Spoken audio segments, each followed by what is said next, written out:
आज हम स्टार्ट करेंगे इस वीडियो में class 11th chapter number 8 sequence and series में एक्सरसाइज 8.2 का इंट्रोडक्शन। इससे पहले हमने एक्सरसाइज 8.1 का इंट्रोडक्शन कर लिया है, उसमें हमने एग्जांपल भी किए थे। फिर हमने एक्सरसाइज 8.1 का सॉल्यूशन किया था। ठीक है, तो 2 वीडियो पहले हो चुकी हैं जिसमें हमने सीक्वेंस और सीरीज पढ़ी थी। और अब हम आगे बढ़ेंगे इस चैप्टर में। अगर देखा जाए तो चैप्टर मेन यहीं से स्टार्ट होता है, क्योंकि यहाँ पे हमको पढ़ना है ज्योमेट्रिक प्रोग्रेशन। तो आज हम बात करेंगे ज्योमेट्रिक प्रोग्रेशन के बारे में। जैसे हमने क्लास 10th में पढ़ा था ना, अर्थमेटिक प्रोग्रेशन पढ़ा था हमने एपी, अब उसी का ये भाई है ज्योमेट्रिक प्रोग्रेशन जीपी। ठीक, भाई कह लो या बहन कह लो, क्लियर है बात। तो प्रोग्रेशन क्या होता है और सीक्वेंस क्या होता है, सीरीज क्या होती है, टर्म्स क्या होता है, प्रोग्रेशन क्या होता है, ये सब बातें हमने पहले कर ली है 8.1 में। तो ये बात सबको पता होनी चाहिए कि सीक्वेंस क्या है, टर्म्स क्या है, प्रोग्रेशन क्या है, सीरीज क्या है। तो ज्योमेट्रिक प्रोग्रेशन क्या चीज है वो बताऊंगा अभी, मगर प्रोग्रेशन क्या होता है ये आपको पता होना चाहिए पहले से, वो हमने पहले आपको बता दिया है। ठीक है, तो आज हम स्टार्ट करेंगे इसमें ज्योमेट्रिक प्रोग्रेशन ये क्या होता है, इसके फॉर्मूले और बहुत सी बातें करेंगे। तो पहले मैं एक छोटा सा इधर माइंड में आप लिख देता हूँ कि हम चैप्टर में करेंगे क्या क्या, इस वीडियो के अंदर हम करेंगे क्या क्या। तो सबसे पहले तो हम बात करेंगे जीपी ये क्या होती है। ठीक है, ये क्या है और इसकी डेफिनेशन क्या है। ठीक होगी बात, इतनी क्लियर है बात सबको। उसके बाद में हम जीपी की जब मैं आपको बता दूंगा, डिफाइन कर दूंगा, तो उसके बाद में हम बात करेंगे nth टर्म ऑफ जीपी के बारे में। उसके बाद में हम बात करेंगे nth टर्म ऑफ जीपी, जैसे कि क्लास 10 में था ना nth टर्म ऑफ एपी, ऐसे ही अब आएगा nth टर्म ऑफ जीपी। फिर आएगा सम ऑफ जीपी, जैसे 10th में था सम ऑफ एपी, ऐसे क्या आएगा सम ऑफ जीपी।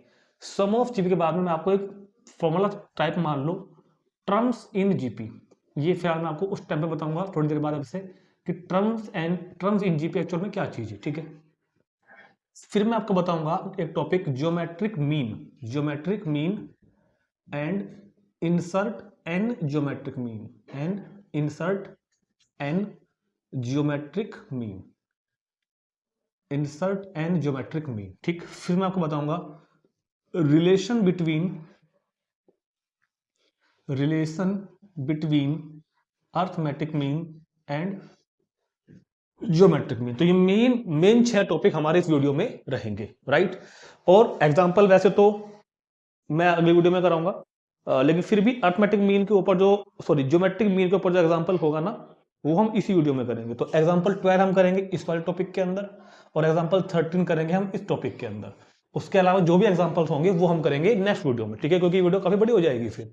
तो ये मेन टॉपिक हम इस वीडियो में करेंगे, राइट है। इसको आप एक जगह नोट कर लेना, और जैसे जैसे जो जो टॉपिक हमारा कवर होता रहेगा उस पर आप टिक करते चलना, राइट है। तो इतनी बात को आप लोग तुरंत इधर सबसे पहले जल्दी से नोट करेंगे सभी लोग। ठीक, तो ज्योमेट्रिक प्रोग्रेशन क्या होता है सुनेंगे ध्यान से।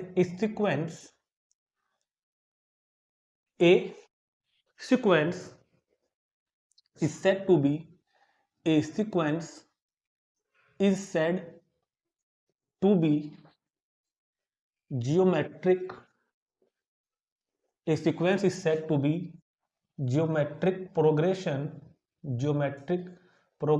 और शॉर्ट में क्या बोलेंगे इसको हम जीपी। तो a sequence is said to B geometric progression और GP if the ratio of any term if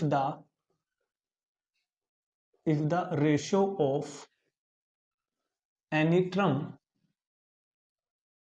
to its preceding term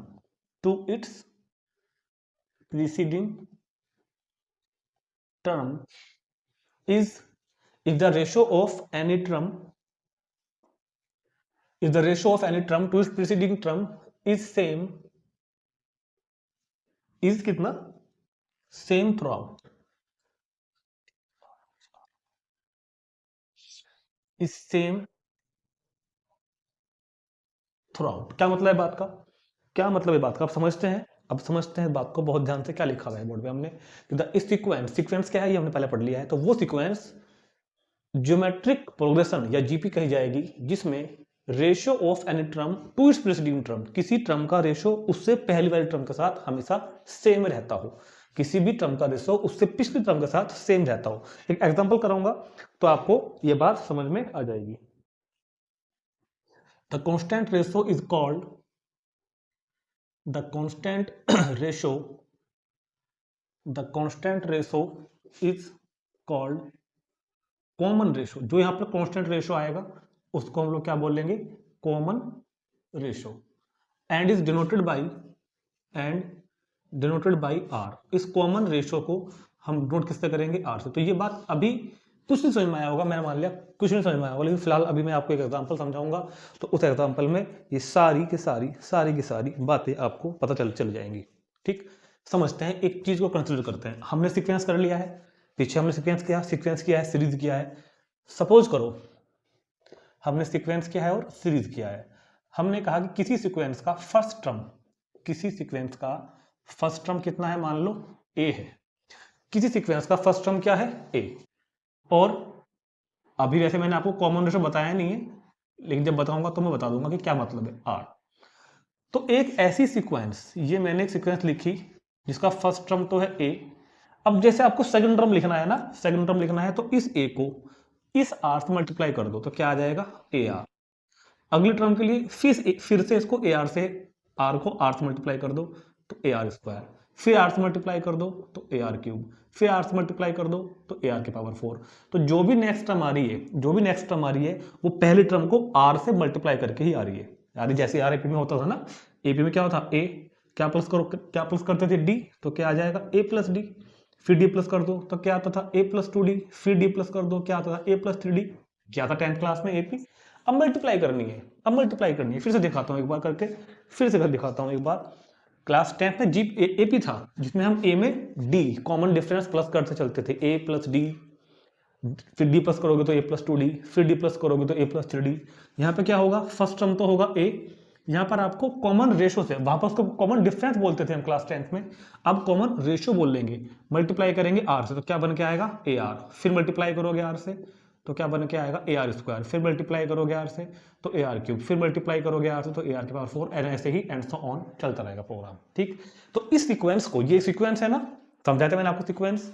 ये सीक्वेंस जो है, जो कि टर्म को मैंने कॉमा से सेपरेट कर दिया, तो जो ये प्रोग्रेशन बन के आया, इस प्रोग्रेशन को क्या बोलेंगे हम, ज्योमेट्रिक प्रोग्रेशन। इस प्रोग्रेशन को हम लोग क्या बोलेंगे, भैया, ज्योमेट्रिक प्रोग्रेशन। अब समझते हैं कि ये डेफिनेशन यहां पर कैसे फुलफिल बैठती है, समझो। A sequence is said to B geometric progression और जीपी। ये सीक्वेंस जो लिखी हुई है ज्योमेट्रिक प्रोग्रेशन कही जाएगी, जीपी कही जाएगी if the ratio of any term, कहीं से कोई भी टर्म ले लो, मैंने ये टर्म ले ली, टू इट्स प्रीसीडिंग टर्म, इसका रेशो इससे पहले के साथ चेक करो, इस टर्म का रेशो चेक करो इससे पहले वाले के साथ। तो ये रेशो कितना आया, चेक करना, आर आ गया, रेशो आर आ गया। किसी भी टर्म का रेशो उससे ठीक पहले वाले के साथ, मान लो हमने ये वाली टर्म ली होती, तो इस वाली टर्म का रेशो चेक करो इससे पहले वाले के साथ, तो कितना आ जाएगा, आर आ जाएगा। ध्यान से देखो, आर। या इस वाली टर्म का रेशो चेक करो इससे पहले वाले के साथ, तो कितना आ गया, आर। तो रेशो इसलिए बोलते हैं कॉमन रेशो, इसलिए यहां पे हमने रेशो वर्ड यूज किया है। एपी में हम लोग डिफरेंस वर्ड यूज करते थे, common difference. If the ratio of any term to its preceding term, किसी भी टर्म का रेशो उससे पहले वाले टर्म के साथ इज सेम थ्रू आउट, वो हमेशा सेम रहना चाहिए। राइट है बात।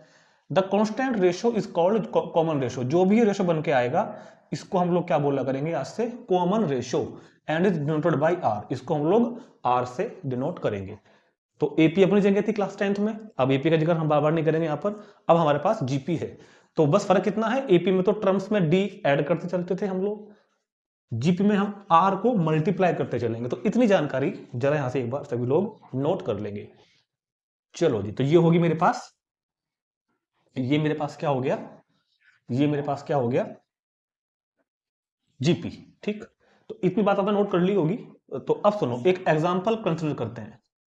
मान लो हमको किसी ने कहा ए तो है सर 3 और आर है 2।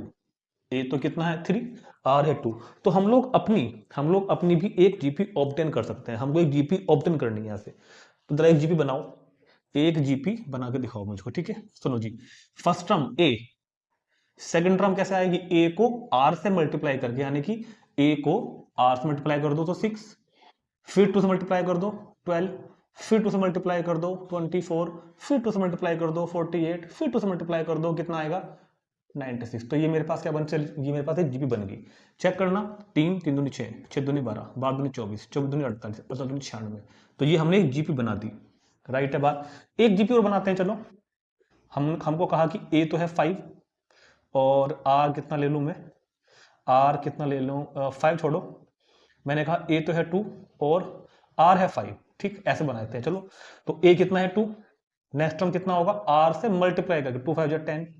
नेक्स्ट कितना होगा, आर से मल्टीप्लाई करो, 5 मल्टीप्लाई करो तो 50, फिर 5 मल्टीप्लाई करो तो 250। तो इस तरह हमने एक जीपी और बना दी। राइट है बात। तो जीपी का फर्स्ट टर्म इसको बोलते हैं फर्स्ट टर्म, इसको बोलते हैं कॉमन रेशो, और ये हमने जीपी आपको ऑब्टेन करके दिखा दी। ऐसे यहां पर ये फर्स्ट टर्म है ए, आर कितना है कॉमन रेशो, और ये मैंने जीपी आपको ऑब्टेन करके दिखा दी। ठीक, अब कुछ बातें ऑब्जर्व करेंगे। फिर से मैं एक बार आपको डेफिनेशन को फुलफिल करके दिखाता हूं। कहीं से कोई भी टर्म पकड़ो, आपने पकड़ी 48, उसका रेशो चेक करो उससे ठीक पहले वाले के साथ, तो रेशो कितना आएगा, ध्यान से देखना, 2 आ गया, देखो 2 आ गया। या हमने ये वाली टर्म पकड़ी 12, इसका रेशो चेक करो उससे पहले वाले के साथ, तो 6 आ गया, 2। ठीक है ना। तो जीपी क्या होता है ये सबको समझ में आ गया होगा कि व्हाट इज जीपी, जीपी क्या है और जीपी की डेफिनेशन क्या है, और इसको हम नोटेशन में कैसे नोट करते हैं। ए का क्या मतलब है, फर्स्ट टर्म, ए का मतलब क्या है, फर्स्ट टर्म, आर का मतलब क्या है, कॉमन रेशो। तो ये सब कुछ बातें हम इधर लिखते हुए चलेंगे। ए तो कितना होता है यहाँ पर, याद रखेंगे सभी लोग, ए तो होता है हमारे पास फर्स्ट टर्म, ए तो होता है फर्स्ट टर्म, ठीक है। और आर कितना होता है हमारे पास, कॉमन रेशो, आर कितना होता है मेरे पास, कॉमन रेशो। ठीक है, याद रहेगा ना, ए तो है फर्स्ट टर्म, ए तो है फर्स्ट टर्म और आर कितना है, कॉमन रेशो। तो इतनी सारी जानकारी जीपी के बारे में बहुत है हमारे सिलेबस के हिसाब से कि जीपी क्या होती है और जीपी में ए क्या होता है, आर क्या होता है। एक बात और, जीपी में कभी भी, ये बात ध्यान रखना, ये बात जरूर ध्यान रखना, बल्कि मैं लिखवाऊंगा भी आपको, पहले इतना नोट करेंगे एक बार।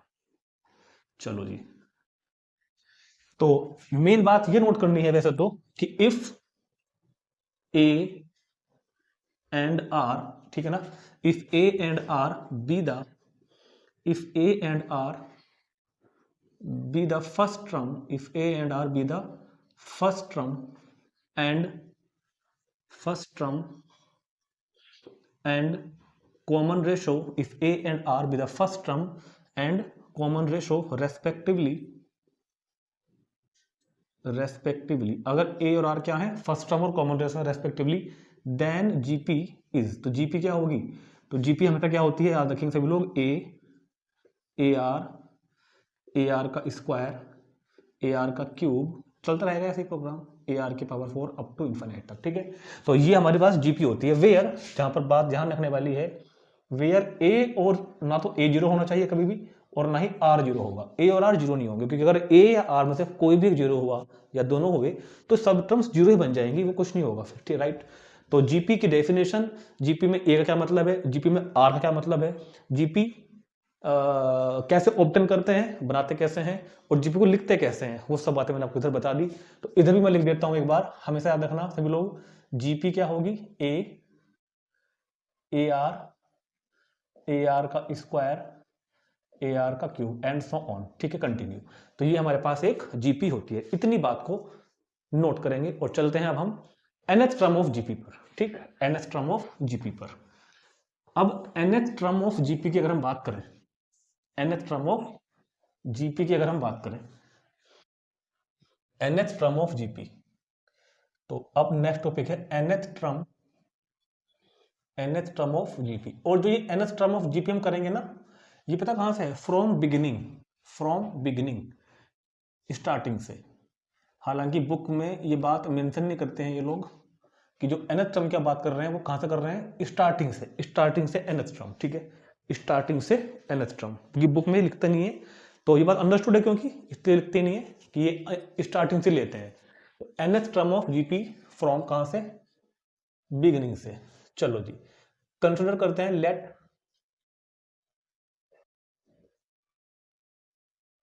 ए तो है फर्स्ट टर्म एंड आर क्या है, कॉमन रेशो, आर क्या है मेरे पास, कॉमन रेशो। राइट। तो जीपी क्या हो जाएगी तुरंत, जीपी हो जाएगी ए आर का स्क्वायर, ए आर का क्यूब अच्छा एक बात और रहेगी छोटी सी, पहले बता दो बीच में रोक के, कि जीपी का कॉमन रेशियो को फाइंड करने का भी तो एक फॉर्मूला होगा ना, कॉमन रेशियो को फाइंड करने का भी तो एक फॉर्मूला होगा ना। जैसे कि कॉमन डिफरेंस को फाइंड करने का फॉर्मूला था क्लास 10th में, कॉमन डिफरेंस कैसे फाइंड करते थे हम लोग, a2 माइनस a1 करके। तो आज से हम कॉमन रेशियो r को कैसे फाइंड करेंगे, r को फाइंड करेंगे हम a2 को a1 से डिवाइड करके। मतलब किसी भी टर्म को, सुनो मेरी बात, किसी भी टर्म को मान लो कि जीपी है तो हमको कॉमन रेशियो को हम लोग फाइंड कैसे करते हैं भैया, कॉमन रेशियो फाइंड करेंगे हम a2 divide by a1, right, या a3 डिवाइड बाई a2, या फिर a4 डिवाइड बाई a3, किसी भी टर्म को उससे प्रीसीडिंग टर्म से डिवाइड करके हम r को फाइंड कर सकते हैं। ध्यान रखना पिछली टर्म को पहले से फाइंड करना है। मान लो हमने लिख दिया,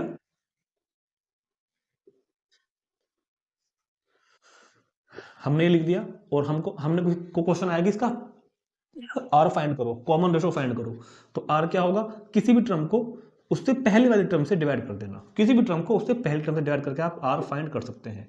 तो कॉमन रेशियो फाइंड करना रह गया था, इसको आप लोग एक बार नोट कर लेंगे।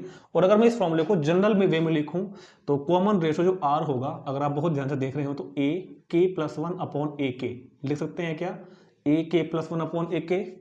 भैया a k प्लस 1 का मतलब जो भी टर्म ले रहे हैं उससे पहली टर्म नीचे आएगी अपॉन में, ये 3 है तो ये 2 है, जो ऊपर है वो नीचे है। इस बात को ऐसे भी लिख देते हैं कुछ बुक में तो, कि इस बात को ऐसे भी लिख सकते हैं हम a k upon a k minus 1, a k upon a k minus 1। मतलब क्या है, मतलब समझो खोल, रटना नहीं है कुछ भी, k प्लस 1 मतलब a k प्लस 1 मतलब जो भी टर्म होगी उससे पहली टर्म नीचे आएगी। यहां भी वही बात हो गई, जो टर्म होगी उससे पहली टर्म नीचे आएगी। तो ऐसे ही लिख लो, ऐसे लिख लो, या सिंपल याद रखो a2 अपॉन a1, ठीक है। तो याद रखना ज्योमेट्रिक कॉमन रेशियो फाइंड करने का तरीका क्या है, a2 अपॉन a1 या a3 अपॉन a2, सिंपल याद रखो किसी भी टर्म को उससे ठीक पहले वाली टर्म से डिवाइड करना है, राइट। तो कॉमन रेशियो फाइंड करने का फॉर्मूला नोट कर लेंगे सभी लोग एक बार। चलो जी, अब हम थे nth टर्म पर, हम थे जीपी की nth टर्म को कैसे हम लोग फाइंड करेंगे, राइट। nth टर्म को हम लोग फाइंड कैसे करेंगे देखते हैं बोर्ड पर। nth टर्म को फाइंड हम लोग कैसे करेंगे, ठीक है। तो सुनो मेरी बात, ये क्या है मेरे पास, फर्स्ट टर्म, बहुत ध्यान सुनना, इस चीज को फील करने वाली बात है। ये मेरे पास क्या है, फर्स्ट टर्म, ये मेरे पास सेकंड टर्म, ये मेरे पास कैसी टर्म है, थर्ड टर्म, ये कैसी टर्म है मेरे पास, फोर्थ टर्म। अगर मैं एक और लिख दूं इधर, ए आर की पावर 4, तो दिस इज फिफ्थ टर्म। चल तो यहाँ पे पैटर्न को ऑब्जर्व करो, देखो पैटर्न को ऑब्जर्व क्या है, अगर फिफ्थ टर्म है, अगर टर्म कौन सी है, फिफ्थ टर्म अगर है, तो a के साथ r की पावर 4 आई है, a के साथ r की पावर 4 आई है, किस में आई है, फिफ्थ टर्म में, फिफ्थ टर्म में a5 मतलब फिफ्थ टर्म। ऐसे ही यहां पर पैटर्न पकड़ो, अगर हमको a4 निकालना है, अगर हमको a4 निकालना है, फोर्थ टर्म निकालना है ना, तो a के साथ r की पावर 3 आई है। तो पैटर्न क्या फॉलो हो रहा है कि जो भी टर्म निकालनी है उससे एक कम पावर जाएगी r के ऊपर, है ना। तो अगर मेरे को कल को an निकालने को आया, तो a तो समझ आ ही रहा है, इनटू में क्या आ रहा है, r की पावर इसमें से एक कम आ रहा है ऊपर, n-1। तो इस तरह हमने इसका फॉर्मूला, जनरल फॉर्मूला हमने ऑब्टेन कर दिया, an is equal to a r की पावर n-1। चाहे चेक कर लो, आपको फिफ्थ टर्म निकालनी है, n की वैल्यू 5 रखो 5, तो a r की पावर 5 माइनस 1 4 आ जाएगा। हमको a4 निकालना है तो 4 रखो, तो a r की पावर 4 माइनस 1 यानी कि 3 आ जाएगा, ठीक। तो ये क्या है मेरे पास, AP की nth टर्म, AP की सॉरी GP की nth टर्म, इसको हम लोग nth टर्म बोलते हैं, और इसी को हम लोग जनरल टर्म भी बोलते हैं, जनरल टर्म भी बोलते हैं। और डिनोट किससे करेंगे इसको हम लोग, an से। तो an is equal to nth term, और an is equal to general term, और फॉर्मूला हो जाएगा a r की पावर n-1। तो nth टर्म, तो nth टर्म यानी कि कितना, an, और क्या फॉर्मूला होगा, a r की पावर n-1। तो चीजों को यहां पर हम, ये एक चीज हो गई थी, ये दूसरी हो गई, ये तीसरी हो गई, ठीक है। nth टर्म समझ में आ गया सब बच्चों को, an is equal to a r की पावर n-1, ठीक होगी इतनी बात। अब सुनो, अगर मैं इसको यहां पे लिखना चाहूं तो मैं इसको यहां पे ऐसे लिख के हम यहां पे शो कर सकते हैं कि a r की power n-1, this is nth term. अब यहां पर थोड़ा सा संदेह है मन में, डाउट हो जाता है बच्चों को, कि ये फर्स्ट बच्चे कोई बार ऐसा अपने आप ही अपनी दुनिया बनाते हैं अपनी अलग से। 3 लिखा है ना तो मानते हैं कि थर्ड टर्म है, 4 लिखा हुआ है तो मानते हैं कि फोर्थ टर्म है। नहीं, देखो ये फिफ्थ टर्म है, ये फोर्थ टर्म है, ये सेकंड टर्म है, ठीक है, सॉरी सॉरी ये थर्ड टर्म है। तो क्योंकि पहले वाले a की पावर तो जीरो है ना, सॉरी पहले वाले में तो r की पावर जीरो है ना, तो ये फर्स्ट टर्म है, ये सेकंड टर्म है। मतलब मेरा कहने का है कि आपको पावर पे नहीं जाना, कभी आप पावर को देख के अंदाजा लगाने लगो, ऐसे आपको समझ में आ गया होगा कि मैं क्या समझाना चाह रहा हूं। तो ये तो मेरे पास हो जाएगी nth टर्म। इसके ऊपर जो क्वेश्चन होंगे एग्जाम्पल हम एग्जाम्पल्स में ही करेंगे। तो फिलहाल इतना नोट करेंगे सभी कि nth टर्म का फॉर्मूला क्या होता है, राइट। अब रही बात nth टर्म फ्रॉम बिगिनिंग से कराया मैंने। अगर nth टर्म फ्रॉम लास्ट से फाइंड करना हो, nth टर्म फ्रॉम लास्ट, तो इतनी बात को नोट करेंगे पहले सभी लोग। चलो जी, अब सुनो, nth टर्म फ्रॉम लास्ट वैसे तो हमारे बुक में एनसीईआरटी के सिलेबस में वो नहीं दे रखा, और शायद क्वेश्चन भी नहीं है, शायद मेरे हिसाब से तो क्वेश्चन भी नहीं है। तो अगर nth टर्म आपको फ्रॉम लास्ट से फाइंड करनी है, from last, nth term from last, तो मान लो उसको मैंने डिनोट कर दिया टीएन से, t n term n from last term. तो याद रखना उसका फॉर्मूला होता है L अपॉन आर की पावर n माइनस 1। हालांकि हमारे सिलेबस में नहीं है फिलहाल, जहां पर L क्या होता है, लास्ट टर्म। अभी मैं आपको फील करा के दिखाता हूँ इस चीज को। एक क्वेश्चन लेता हूँ और क्वेश्चन में हम आपको ये चीज करा के दिखाते हैं अभी। तो t n is equal to L upon r to the power n minus 1 where L is last term. मान लो मैं एक जीपी लिख देता हूँ अपनी तरफ से आपको समझाने के लिए।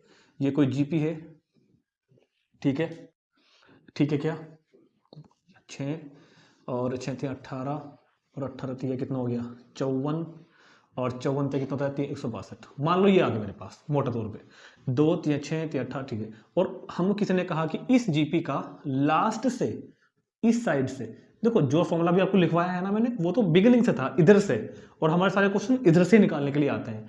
अगर कल को आपको लास्ट से निकालने के लिए आया और वो कहते हैं कि लास्ट से फोर्थ टर्म बताओ, लास्ट से कौन सा टर्म बताओ, फोर्थ, तो ये वैल्यू तो हो जाएगी एन की वैल्यू। एल कितना है, लास्ट टर्म, तो फॉर्मूला क्या होगा, t n is equal to l upon r power n minus 1, यानी कि एल अपॉन आर कितना है इसका, आर कैसे बताया था, सेकंड अपॉन फर्स्ट कर देना, आर के लिए सेकंड अपॉन फर्स्ट कर दोगे 3 आ जाएगा, तो एल अपॉन 3 की पावर एन माइनस 1, यानी कि 162 अपॉन 4 में से 1 गया 3, तो 162 अपॉन 27 भाग कर लो, इसको डिवाइड कर लो, तो कितना कट जाएगा, 6 बार कट जाएगा, सीधा सीधा 6 बार कट जाएगा। तो आगे ना आंसर देखो, लास्ट से 4 टर्म 1 2 3 4, तो लास्ट से 4 टर्म हम इस तरह फाइंड कर सकते हैं, हालांकि हमारे सिलेबस में ये चीज नहीं है, ठीक। तो ये हमारा nth टर्म ऑफ जीपी का कंसेप्ट भी क्लियर हो गया। तो वैसे तो हमको फॉर्मूला ये वाला याद रखना है, हमको सारे सारे क्वेश्चन में nth term from beginning he find करना है, हमको nth term from beginning he find करना है। nth टर्म फ्रॉम लास्ट हमको नहीं करना, फिर भी मैंने आपको लिखवा दिया। देखो लिखवाने के लिए बहुत सारी बातें हैं, मगर हमारे सिलेबस में जितना है हम उतना ही पढ़ेंगे। चलो जी, अभी क्या कहते हैं कि सम ऑफ, हमारे एजेंडे के हिसाब से सम ऑफ जीपी पे चलने से पहले एक दो छोटी छोटी बातें और करनी है, उसको जरा मैं आपको समझाना चाहता हूं पहले, है ना, क्योंकि वो इसी कंसेप्ट के अंदर आती है। इस वजह से अगर कभी क्वेश्चन आया कि चेक करो कि जो सीक्वेंस दिया गया है, जो प्रोग्रेशन दिया गया है, वो जीपी है या नहीं, तो कैसे करेंगे हम लोग। अगर कभी क्वेश्चन आया कि A1 A2 A3 ये लिखा हुआ है, द प्रोग्रेशन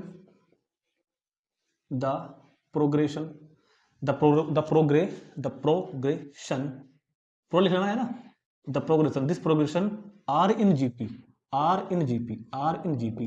ये जीपी में होंगे या नहीं। इफ ये जो एक सीक्वेंस लिखी हुई आएगी वो जीपी में है या नहीं, इसको कैसे चेक करोगे, तो क्या करना है आपको, तो क्या करना है, सेकंड अपॉन फर्स्ट करना, और थर्ड अपॉन सेकंड करना, और अगर इक्वल आ गए तो हाँ जीपी में होंगे, ये तो करोगे ना।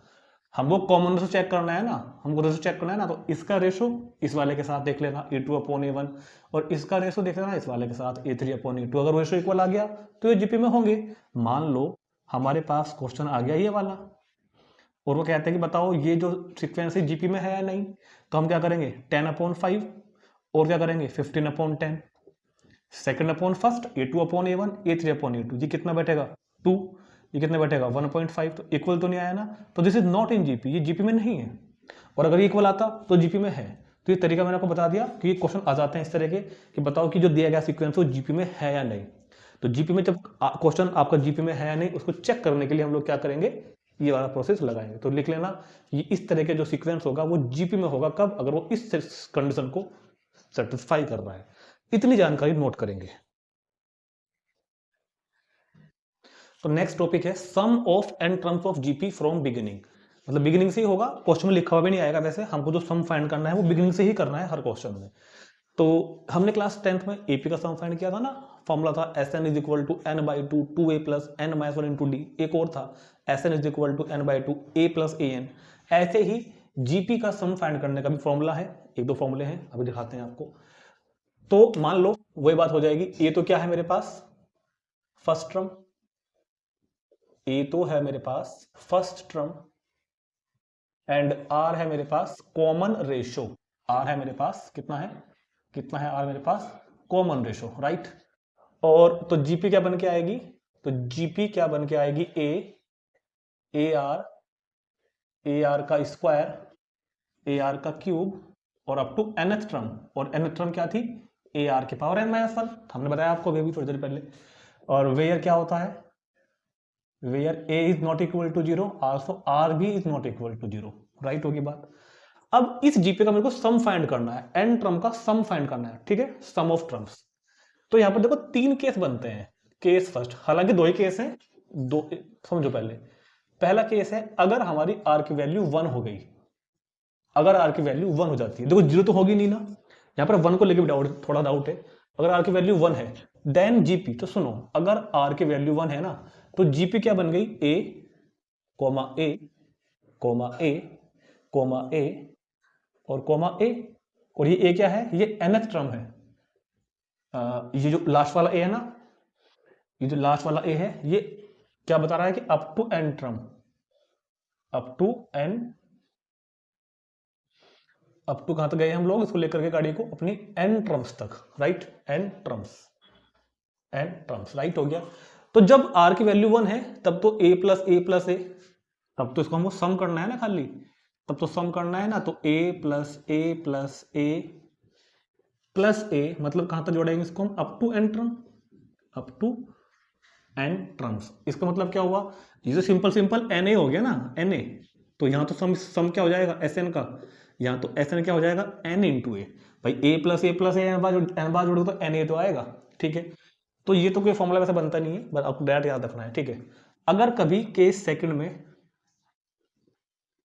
r is not equal to 1 हुआ, अगर r 1 है तब तो कोई दिक्कत, तब तो फॉर्मूला ये है। हालांकि इस केस के क्वेश्चन आएंगे भी नहीं बुक में, हमारे पास है भी नहीं है।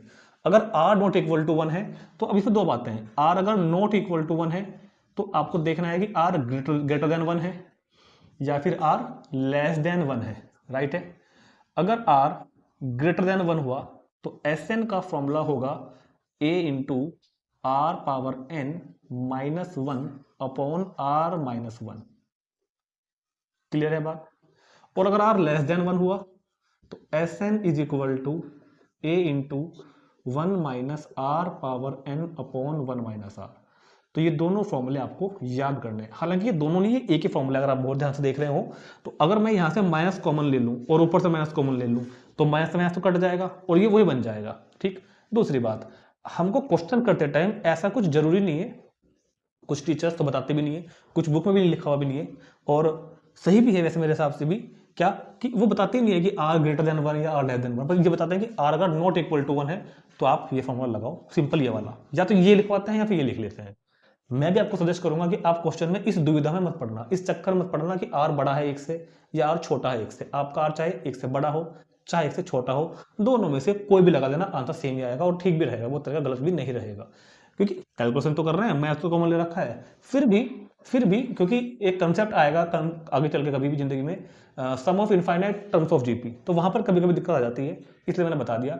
हालांकि मैं, क्योंकि हमारे एनसीईआरटी में दिया हुआ है, हम उसके अकॉर्डिंग चलते हैं, आपको पता ही है, तो मैं क्वेश्चन को कराऊंगा इस तरीके से कि अगर आर ग्रेटर देन 1 हुआ तो मैं ये लगा दूंगा, क्या दिक्कत है, आर लेस देन 1 हुआ तो ये लगा दूंगा, क्या दिक्कत है, मुझको कोई दिक्कत नहीं है। लेकिन चाहे आप r greater than 1 or less than 1 देखो ही मत, जो मन में आवे वो लगा देना, कोई प्रॉब्लम नहीं है, दोनों एक ही है। तो इधर लिख देते हैं एस एन का formula a into r power n minus 1 upon r minus 1, और एस एन का एक दूसरा फॉर्मूला यही वाला, मतलब है एक ही, सिर्फ हमने माइनस को कॉमन लिया हुआ है। ये कब है, अगर आर ग्रेटर देन 1, ये कब है, अगर आर लेस देन 1, राइट। तो ये हो गया मेरे पास concept complete, sum of n terms of GP का। तो जीपी का सम फाइंड करने के लिए बारे में सिर्फ इतनी ही बातें बतानी थी। क्वेश्चन देखेंगे इसके हम एग्जांपल्स में। चलते हैं नेक्स्ट टॉपिक पर। अब बात करते हैं selection of terms in GP. इसका क्या मतलब है, होगा क्या, क्वेश्चन आएंगे हमारे पास कि 3 terms are in GP and their sum is ये है एंड देयर प्रोडक्ट इज ये है, या कभी 4 भी आ सकती हैं कि 4 टर्म्स आर इन जीपी और इनका सम इतना है और प्रोडक्ट इतना है, कुछ करने के लिए कहा होगा कि वो फाइंड करो और ये फाइंड करो। मतलब जब हमें अपनी तरफ से कभी भी 3 टर्म्स सेलेक्ट करनी है जो जीपी में है, तो वो क्या लेंगे, हमको 4 टर्म सेलेक्ट करनी है जीपी में, तो वो क्या लेंगे। ऐसे एग्जांपल में क्वेश्चन है और एक्सरसाइज में भी है। देखो इधर मैंने आपको बताया है, क्या बताया मैंने, कि अगर ए तो है कॉमन रेशियो, ए तो है क्या फर्स्ट टर्म, अगर ए तो क्या होता है हमारे पास फर्स्ट टर्म, और डी कितना, सॉरी आर, डी कहां से आ गया, और आर क्या होता है मेरे पास कॉमन रेशियो। वे देखो ये बात बार बार नहीं बोलनी कि ए और आर नॉट इक्वल टू 0, ये अंडरस्टूड है जब तक हम जीपी कर रहे हैं। तो जीपी क्या हो जाएगी भैया, जीपी हो जाएगी ए आर का स्क्वायर, ए आर का क्यूब, बोल तो रहा हूं मैं, क्यूब लिख रहा हूं 2 power 4 up to n term या इनफाइनाइट टर्म। तो ये बात हमारे लिए नई नई नहीं रही, ये तुमने कर ली कई बार। तो सुनो, अगर आपको किसी क्वेश्चन में ये आया कि आपको 3 टर्म लेनी है, 3 टर्म्स, तो कौन सी ले लोगे आप 3 टर्म्स, दिख रही है ना आंखों से कि ए ले लो, ए आर ले लो और ए आर का स्क्वायर ले लो। अगर कभी आपको 4 टर्म्स लेने को आया, अगर आपको कभी 4 टर्म्स लेने को आया, तो क्या ले लेंगे हम 4 टर्म्स, ए आर का स्क्वायर, ए आर का क्यूब। अगर कभी लाइफ में 5 टर्म्स लेने को आया, तो क्या आएगा, ए आर का स्क्वायर, ए आर का क्यूब, ए आर की पावर 4। तो आपका क्वेश्चन नहीं होगा कंप्लीट, कुछ समस्याएं हैं यहाँ पर, बताता हूं अभी। तो जिस क्वेश्चन में आपको कभी 3 टर्म लेने को आई एपी जीपी में, या 4 टर्म सेलेक्ट करने को आई, या 5 टर्म सेलेक्ट करने को आई, तो ये वाली 3 टर्म ले सकते हैं, नहीं भी, कब लेनी है कब नहीं लेनी है बताता हूं अभी। ये वाली 4 टर्म ले भी सकते हैं, नहीं भी, ये वाली 5 टर्म ले भी सकते हैं, नहीं भी। बात ये है, if product of terms is not given, देखो मैंने क्या लिख दिया, बहुत गहरी बात है, कोई नहीं बताएगा, बुक में भी नहीं लिखा हुआ। If product of terms is not given, then we take ये नंबर, तब हम क्या लेंगे, देन वी टेक, ये एरो है, एरो ठीक है, ये एरो जो बता रहा है कि ये वाली लेनी है, ये वाली, ये ठीक है। Then we take this numbers sorry, then we take these numbers. तो ये नंबर हमको कब लेने हैं, अगर हमको नंबर्स क्वेश्चन में product of terms is not given, अगर क्वेश्चन में ऐसा आएगा कि find the 3 terms in GP if their sum is ये and their sum of square is this, ये मतलब अगर product of terms is not given, अगर प्रोडक्ट ऑफ टर्म्स उसने नहीं दिया, तब तो आपको ये लेनी है, अगर 3 लेनी है तो ये वाली ले लेना, 4 है तो ये, 5 है तो ये। कब, अगर product of term is not given, तब तो ये लेनी है। और अगर प्रोडक्ट ऑफ टर्म गिवन है, if product of terms is given, अगर आपको क्वेश्चन में प्रोडक्ट ऑफ टर्म्स गिवन है, अगर आपको प्रोडक्ट ऑफ टर्म्स गिवन है और आपको 3 लेनी है, 3 टर्म लेनी, तो आपको पता क्या लेनी है, ये वाली ए अपॉन आर, बहुत ध्यान सुनना, ए आर। अगर प्रोडक्ट ऑफ टर्म्स गिवन है तो ये लेनी है। अगर 4 टर्म लेनी है हमको, तो क्या लोगे 4 term a upon r cube, a upon r, a r का क्यूब। अगर 5 टर्म लेनी है तो फिर ये ले लेना a upon r square, a upon r, a r का स्क्वायर। ठीक, ये आपको मैं फील कराऊंगा क्वेश्चन में, जब क्वेश्चन कराऊंगा कि ऐसा क्या है कि जब product of terms not given है तो यहां से लेनी है, और अगर product of term given, sorry, अगर product of given not given है तो यहां से लेनी है, और प्रोडक्ट ऑफ टर्म गिवन है तो फिर ये लेनी है। ठीक, ये मैं आपको कराऊंगा उस टाइम पर जब मैं आपको ऐसा ऐसे क्वेश्चन कराऊंगा। एग्जाम्पल में शायद एक ही है, और उस वाले में प्रोडक्ट गिवन है, तो जब मैं आपको एग्जाम्पल कराऊंगा ना उसमें प्रोडक्ट गिवन है तब हम ये वाले यहां से लेंगे। अगर प्रोडक्ट नॉट गिवन है तो फिर ये वाले लेंगे, 3 ये 4 ये 5 ये। ठीक, तो इतनी जानकारी को तुरंत नोट करेंगे। लास्ट के 2 टॉपिक हमारे और बचे हैं, ज्योमेट्रिक मीन और relation between arithmetic mean and geometric mean. तो अब चलते हैं सीधे नेक्स्ट टॉपिक पर, ज्योमेट्रिक मीन पर। तो अब बात करते हैं ज्योमेट्रिक मीन के बारे में। ठीक है, अब पहले समझते हैं ज्योमेट्रिक मीन होता क्या है। देखो, ज्योमेट्रिक मीन ये होता है कि मान लो मैं आपको 3 नंबर देता हूं, मैं आपको, मेरे पास सॉरी 3 नंबर ऐसे हों कि मेरे पास पहला भी है मान लो, ठीक है, और दूसरा भी है। मैंने कहा कि एक ऐसा नंबर बताओ जो मेरे को यहां फिल करना है, सुनना ध्यान से, और वो नंबर ऐसा हो कि 2 कोमा जो भी यहां पे आएगा वो, और कोमा 32, ये तीनों मिलके एक जीपी बनाते हो, फॉर्म्ड ए जीपी। तो वो नंबर क्या होगा, उसको बोलेंगे ज्योमेट्रिक मीन। पहले को पता हो कि ज्योमेट्रिक मीन होता क्या है। ठीक है, तो समझ में आ गया ज्योमेट्रिक मीन क्या होता है। दोबारा देखते हैं। 2 नंबर अगर मेरे पास में है तो उनके बीच एक ऐसा नंबर क्या फिट करूं कि ये जो बन के आएगा ना 2 कोमा ये नंबर कोमा 32, तो वो जीपी बन जाए। तो ऐसा तो नहीं करने का ना कि मैं यहाँ पे उठा के कुछ भी रख दूं ला के 15, बताओ जीपी तो ये तो जीपी नहीं बनता ना। इन दोनों का रेशो और इन दोनों का रेशो अलग आएगा, या मैं उठा के यहाँ पे 17 रख दूं तो भी जीपी नहीं बनता। तो वो नंबर क्या होगा, वो नंबर क्या होगा, इस नंबर को, एक्चुअल में इस नंबर को बोलते हैं हम ज्योमेट्रिक मीन ऑफ इन दोनों का, ऑफ 2 एंड 32। इस नंबर को बोलते हैं हम ज्योमेट्रिक मीन ऑफ इन दोनों का। ठीक है, और इसको फाइंड करने का एक फॉर्मूला है बहुत अच्छा सा, बताऊंगा अभी। तो फिलहाल तो मैं बता दूं कि वो जो नंबर है वो मेरे पास 8 होगा। ध्यान से देखो 8 होगा या नहीं। 2 4 जा 8, 8 4 जा 32, चाहे चेक कर लो। इन दोनों का रेशो देखो कितना है, 8 और 2 का 4। अब इन दोनों का रेशो देखो कितना है, 32/8 4। तो ठीक है, समझ में आ गया ना। तो 8 क्या है, 8 क्या है, 8 2 और 32 का ज्योमेट्रिक मीन है। क्यों, क्योंकि 8 को इन दोनों के बीच में रखने पर 2 8 32 बिकम्स जीपी। ठीक है, तो अब हुआ क्या, एक्चुअल में फॉर्मूला ये है कि अगर आपको 2 का और 32 का ज्योमेट्रिक मीन फाइंड करना है तो उसको हम डिनोट करते हैं जी से, और फॉर्मूला होता है कि इन दोनों की मल्टीप्लाई करके स्क्वायर रूट ले लो। राइट है, स्क्वायर रूट ले लो तो कितना हो जाएगा, 32 दूनी 64, 64 का स्क्वायर रूट 8। ये बात समझ में आ गई सबको, तो 8 निकल के आया। एक डाउट है प्लस माइनस वाला, अभी बताऊंगा। पहले यहां देखो, the geometric mean of 2 positive real numbers is denoted by G. तो 2 नंबर के ज्योमेट्रिक मीन को, दो पॉजिटिव रियल नंबर्स के ज्योमेट्रिक मीन को डिनोट किससे करेंगे हम, जी से। तो if A and B, B2, if A and B be 2 positive real numbers, then their geometric mean,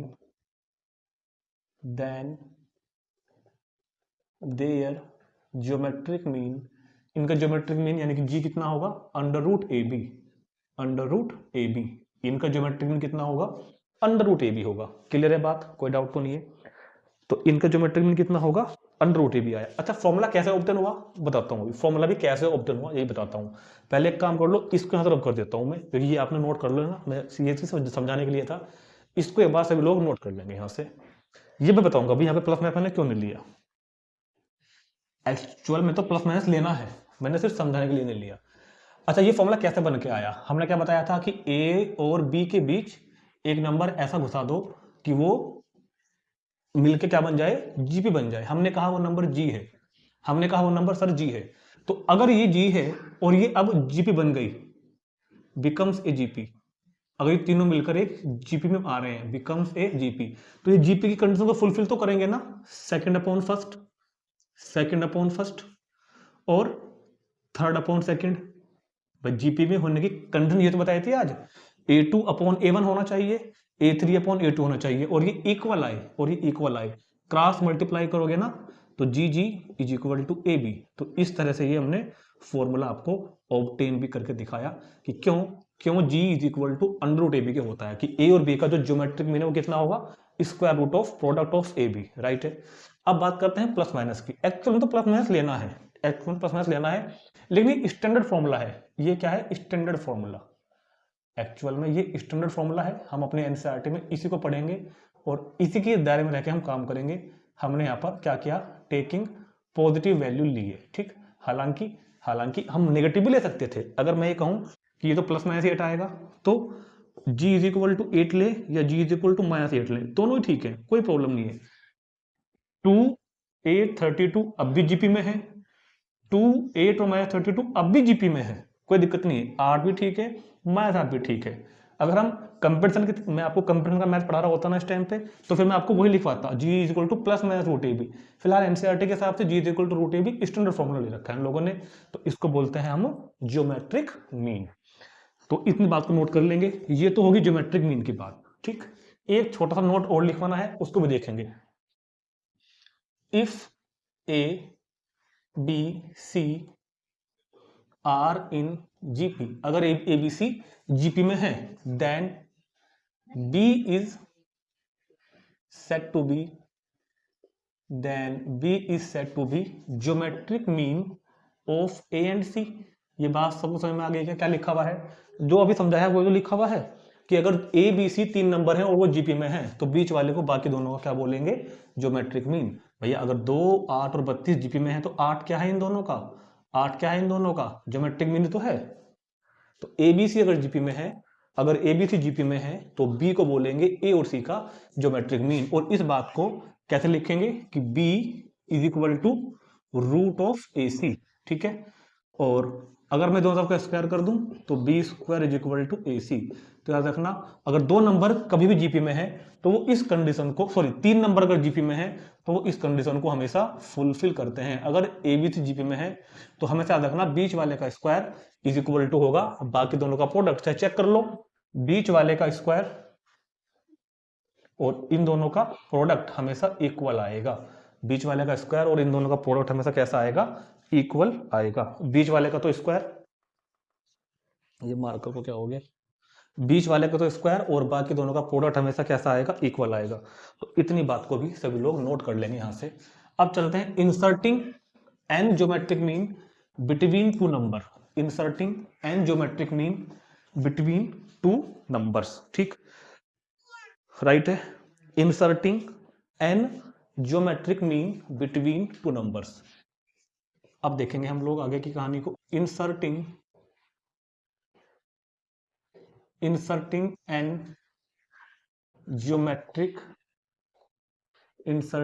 geometric mean between a and b. ये कुछ मार्कर में इंक का मसला है जरा सा।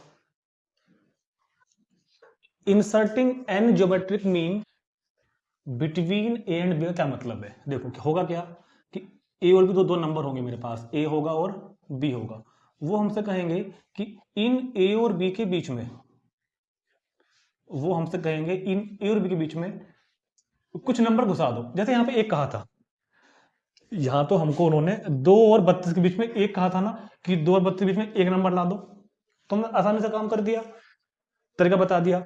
अब वो क्या करेंगे, अब हमको कह देंगे कि 2 और 1024 के बीच में, 2 और 1024 के बीच में कुछ नंबर लाने हैं कि पूरी ही जीपी बन जाए। बस ये फर्क है, यहां पे हमने एक इंसर्ट किया था, अब हमको इसे ज्यादा करने होंगे, यानी कि एन करने होंगे। तो इसलिए बोल रहे हैं inserting n geometric mean between A और बी, ए और बी के बीच में अगर एन नंबर में ऐसे ला दूं कि इसको तो मैं बोल दूंगा G1, इसको मैं बोल दूंगा G2, इसको G3, इसकी G4, ये 4 भी हो सकते हैं, ज्यादा भी हो सकते हैं, कम भी हो सकते हैं। और ये कैसे हो कि इन इन दोनों के बीच में इनको डालने पर जो बना है अनुक्रम, जो बना है प्रोग्रेशन, वो क्या हो जाए, आर इन जीपी हो जाए। तो इनको क्या बोलेंगे हम, एन ज्योमेट्रिक मीन, फिलहाल तो 4 है ना, तो इनको हम क्या बोलेंगे, 4 geometric mean between a and b. इनको हम क्या बोलेंगे, 4 geometric mean between a and b. और इनको हम कैसे फाइंड करेंगे, इसको हम एक एग्जांपल में देखेंगे, अभी एग्जांपल नंबर 12 के अंदर। तो पहले बता दो, ये बात तो समझ में आ गया ना कि मतलब क्या हुआ कि ए और बी अगर दो नंबर मेरे पास में है, उनके बीच कुछ नंबर लाकर डाल लूंगा मैं इस तरीके से कि जैसे यहाँ पे 1 लाया था ना, तो यहाँ पे कुछ नंबर ऐसे घुसाने हैं बीच में कि उनको घुसाने पर ये पूरी की पूरी प्रोग्रेशन जीपी कहलाए। तो इन नंबर्स को बोलेंगे कि हमने इसके बीच में ये नंबर इंसर्ट कर दिए। अब इनको हम लोग फाइंड कैसे करेंगे, इसको हम देखेंगे अभी कहाँ पे, एक एग्जाम्पल में। समझ में नहीं आया ना, सुनो दोबारा देखो। अगर मैं कह दूं कि 3 है और 729 है, इनके बीच कुछ नंबर ला कर रख दो, 2 4 5 7 कुछ ऐसा रखो कि जीपी बन जाए। तो मैं कहूंगा देखो जी, एक तो मैंने 9 रख दिया, एक 27, एक 81, एक 243। चेक कर लो, ये देखो जीपी बन गई होगी, ये पूरी की पूरी अब जीपी बन गई होगी। अब ये आई कैसे हैं, उसको फाइंड करने का एक तरीका है जो मैं आपको अभी समझाता हूं एक एग्जाम्पल नंबर 12 में। Inserting 3 number between 1 and 256। Example 12 है हमारी बुक का, बाकी एग्जाम्पल मैं कराऊंगा आपको अगली वीडियो में, एग्जाम्पल का नाम से होगी वो। तो फिलहाल देखते हैं, इंसर्ट 3 नंबर बिटवीन 1 एंड 26। 1 और 256 के बीच में 3 नंबर ऐसे डालने हैं, the resulting sequence in GP, जो मैंने आपको समझाया था कि जो रिजल्टिंग सिक्वेंस हो जीपी बन जाए। तो ठीक है, हम कहेंगे कि let G1 G2 G3 are required geometric means. ठीक है, G1 G2 G3 क्या है, रिक्वायर्ड ज्योमेट्रिक मीन है। देन ये हमको कहां पर फिट करने हैं, 1 और 256 के बीच में। देन 1 G1 G2 G3 ये क्या हो जाएगा, ये क्या हो जाएगा, आर इन जीपी। भाई जब हम इन तीनों को इनके बीच में घुसा देंगे तो ये पूरा का पूरा, ये 1 2 3 4 5, ये 5 टर्म क्या बन के आ गई, जीपी बन के आ गई। क्लियर है। अब सुनो, मेरा काम क्या है, G1 फाइंड करना, मेरा काम क्या है G2 फाइंड करना, मेरा काम क्या है G3 फाइंड करना। अगर आप बहुत ध्यान से देखें तो G1 इस GP का सेकंड टर्म है, ध्यान से देखो, G1 इस GP का सेकंड टर्म है, यानी कि AR है, राइट है। G2 इस GP का थर्ड टर्म है, यानी कि AR स्क्वायर है, ध्यान समझो, मैंने आपको फॉर्मूला बताया था आज ही, AR के पावर n-1। G3 इस GP का फोर्थ टर्म है, यानी कि AR का क्यूब है। और A मेरे पास कितना है, 1, A कितना है मेरे पास, 1, तो यानी कि 1 इंटू आर, यानी कि 1 इंटू आर स्क्वायर, यानी कि 1 इंटू आर का क्यूब। तो ये हो जाएगा आर, ये हो जाएगा आर स्क्वायर, ये हो जाएगा आर का क्यूब। तो G1 क्या होगा, आर, G2 होगा आर स्क्वायर, G3 होगा आर क्यूब। मतलब मेरा काम केवल आर निकालने का है, मेरा काम तो हो जाएगा तुरंत। ठीक है, अच्छा अब सुनो, हेयर नंबर ऑफ टर्म कितने हैं, नंबर ऑफ टर्म कितने हैं इधर, 5, 1 2 3 4 5 टर्म है ना। और फिफ्थ टर्म कितना है, फिफ्थ टर्म A5, ये फर्स्ट टर्म है, ये सेकंड, ये थर्ड, ये फोर्थ, ये फिफ्थ। फिफ्थ टर्म कितना है इधर, 256। फिफ्थ टर्म कितना है, 256। A5 का फॉर्मूला क्या होगा, वहां देखो उधर, A5 का फॉर्मूला होगा AR की पावर 5 - 1, AR की पावर 5 - 1, यानी कि AR की power 4 is equal to 256। A की वैल्यू कितनी है, 1, यानी कि R की पावर 4 इज इक्वल टू 256। तो R की पावर 4 और 256 भी तो किसी का वो होता है, क्या बोलते हैं, 4 पावर, ये होता है ±4 के पावर 4। चेक कर लो, 4 के पावर 4, 4 चौक 16, 16 चौका 64, ठीक।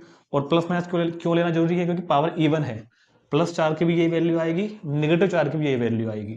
तो R की वैल्यू 2 आ जाएगी मेरे पास, ±4, यानी कि R की वैल्यू 4 भी हो सकती है और R की वैल्यू -4 भी हो सकती है।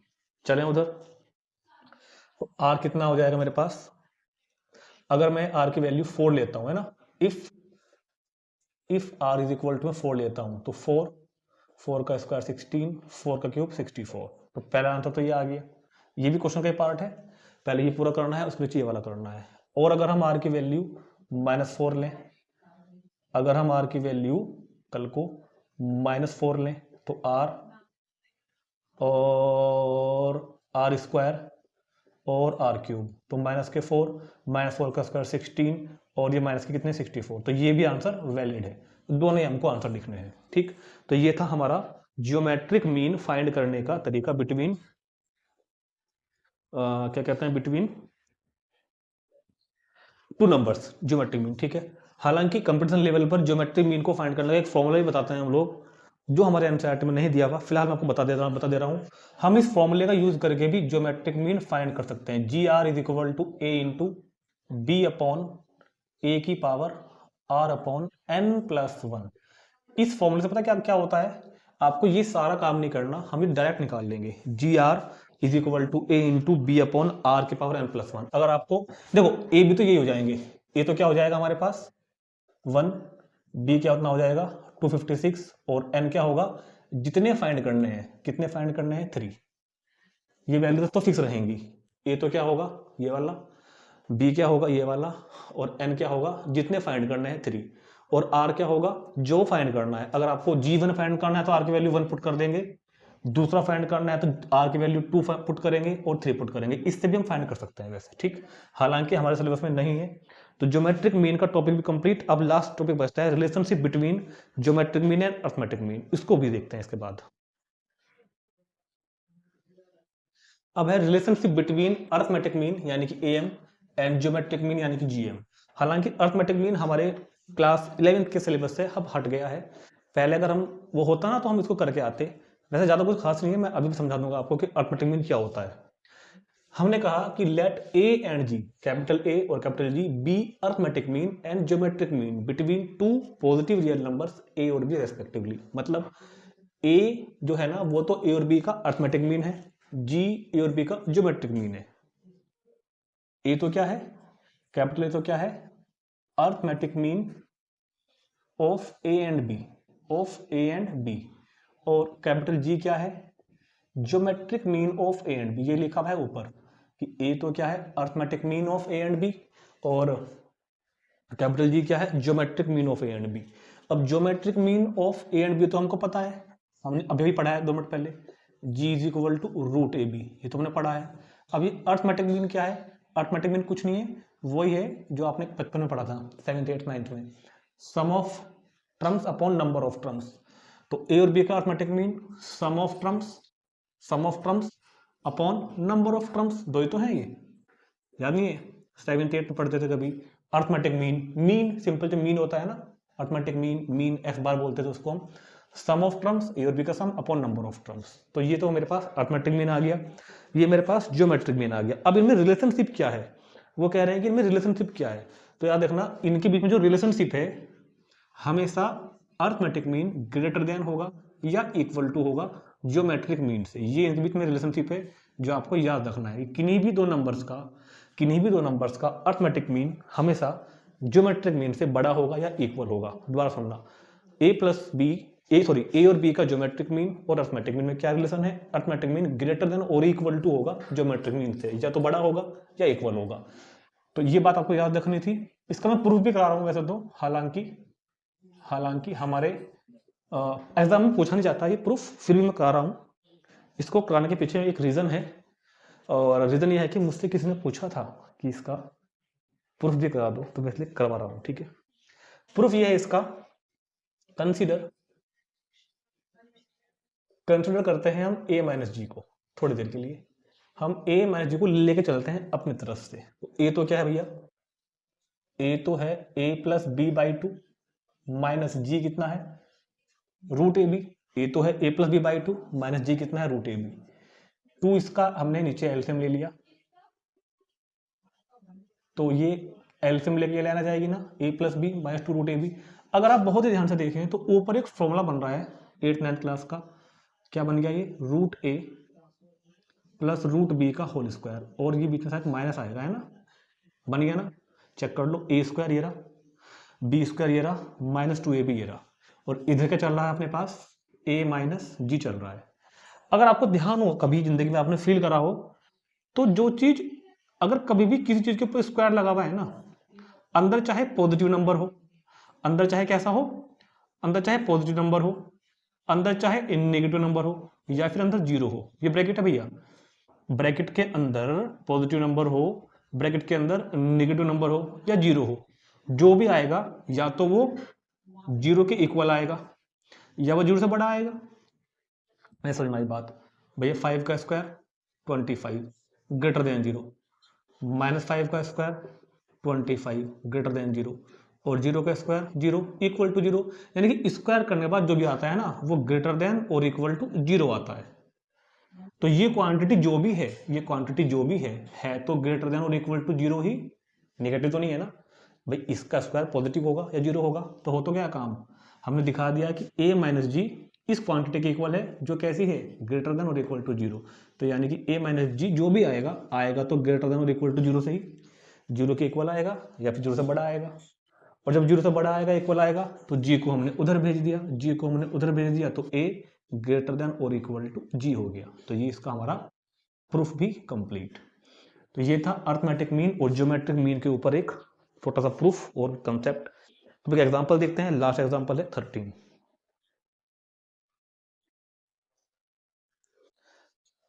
If arithmetic mean and geometric mean of two positive numbers a and b 10 और 8, तो arithmetic mean of a and b is equal to 10 और geometric mean of a and b is equal to 8। तो a और b दो positive number हैं, इनका arithmetic mean तो 10 है, ज्योमेट्रिक मीन इनका 8 है। तो क्या होगा, फाइंड द नंबर्स, a और b को फाइंड करना है। तो बताओ अर्थमेटिक मीन क्या होता है a और b का, a प्लस बी बाई 2, और ज्योमेट्रिक मीन क्या होता है इनका, square root A b is equal to 8। ठीक है, तो यहां से a प्लस बी की वैल्यू तो क्या बन जाएगी 20, और ए बी का जब दोनों तरफ का स्क्वायर करोगे तो ए बी क्या हो जाएगा इधर से मेरे पास 64, ए प्लस बी की वैल्यू भी आ गई, ए बी की वैल्यू भी आ गई। अब मुझको किसी ना किसी तरह से फिट जुगाड़ करके ए और बी फाइंड करने हैं बस, और ए और बी को फाइंड करते ही हमारा काम बन जाएगा। अब सुनो यार, ए और बी को फाइंड करने के लिए ना एक आपको फॉर्मूला दे रहा हूं मैं आज, जो आपको याद रखना है। वी नो दैट, ये फॉर्मूला एक्चुअल में क्या है, जब भी दो नंबर एडिशन में और मल्टीप्लिकेशन में हो तब यूज करते हैं, जब भी दो नंबर एडिशन में हो और सब्ट्रैक्शन में हो। तो ध्यान सुनना, a माइनस बी का जो होल स्क्वायर होता है ना, जो आपको याद है वो तो होता ही है, A square plus B square minus 2ab। मैं कह रहा हूं ये भी तो होता है, a प्लस बी का whole square minus 4ab। Check कर लो भाई, यहां से क्या निकल के आएगा, A square plus B square plus 2ab minus 4ab, तो क्या बचेगा माइनस 2ab। कर दिया जुगाड़ फिट बस। तो a माइनस बी का whole square is equal to a plus b 20 का स्क्वायर माइनस 4ab यानी कि 64, ये लिखा हुआ। तो a माइनस बी का whole square is equal to 400 और कितना 256। तो a माइनस बी का whole square is equal to 144। तो a minus b is equal to square root of इसका तो प्लस माइनस का 12। ठीक, तो दो बातें होती हैं मेरे पास कि a माइनस बी को 12 लेंगे या a माइनस बी को हम माइनस 12 लेंगे, ये बन के मेरे पास कौन सी, थर्ड। ठीक, अब हम फर्स्ट और थर्ड को सोल्व करेंगे from first and third, from first and third. तो फर्स्ट कितना है, फर्स्ट तो है a plus b is equal to 20, और थर्ड कितना है, अगर पहले वाली लूं, अगर पहले वाली लूं तो a minus b is equal to 12, और केस सेकंड बनाओ बराबर में, फिर से वही लिखो line from first and third, a plus B तो वही रहेगा 20, और अगर हम a माइनस बी को नीचे वाली ले लें कितनी, माइनस के 12। या एक काम करो, एक काम, इसको थर्ड रखो, इसको फोर्थ रखो। ठीक, क्योंकि हमको केस यहाँ पर अवॉइड नहीं करना ना, दोनों बात हमको कंसिडर करनी पड़ेगी। दोबारा देखते हैं, यहां से दो वैल्यू आई प्लस 12 और माइनस 12, तो इसके साथ एक बार प्लस वाई लेके करोगे सोल्व, और इसी के साथ एक बार करोगे निगेटिव वाई लेके। अब चलो क्लास 10th में एलिमिनेशन मेथड, इन दोनों को मैंने ऐड कर दिया, ऐड करने पर ये कैंसिल हो जाएगा, तो 2a इज इक्वल टू 32, तो a इज इक्वल टू 16, और जब ये वैल्यू हम फर्स्ट में रखेंगे a is equal to 4, sorry b is equal to कितना 4। तो देखो ध्यान से a भी आ गया और b भी आ गया, और दोनों वैल्यू पॉजिटिव है, तो दोनों ही हम लेंगे।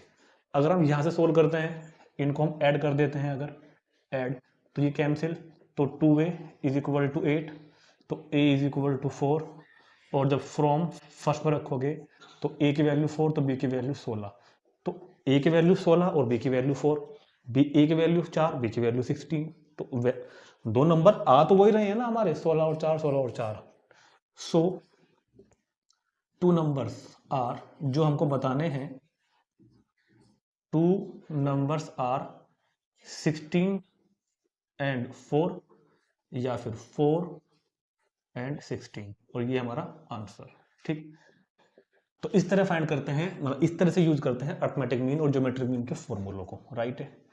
तो अब हमारा इसमें इंट्रोडक्शन तो कंप्लीट हो गया है। एग्जांपल 12 13 हमने इस वीडियो में कर लिए हैं। जो बाकी एग्जांपल बच्चे 4 से लेकर 11 तक के, उसके लिए अगली वीडियो में मिलते हैं, जिसमें हम एग्जांपल ही करेंगे डायरेक्ट 4 से लेकर 6 कहाँ तक, 11 तक के। ठीक, तो इन सारे फॉर्मूलों को, जितना भी कंसेप्ट समझाया गया है यहाँ पर, ज्योमेट्रिक मीन के बारे में, ज्योमेट्रिक प्रोग्रेशन के बारे में, फॉर्मूले वगैरह बताए हैं, sum of geometric progression and nth sum of geometric progression, उनको सबको याद करेंगे एक बार। तो ठीक है, मिलते हैं नेक्स्ट वीडियो में, जिसमें हम करेंगे 8.2 के एग्जांपल्स।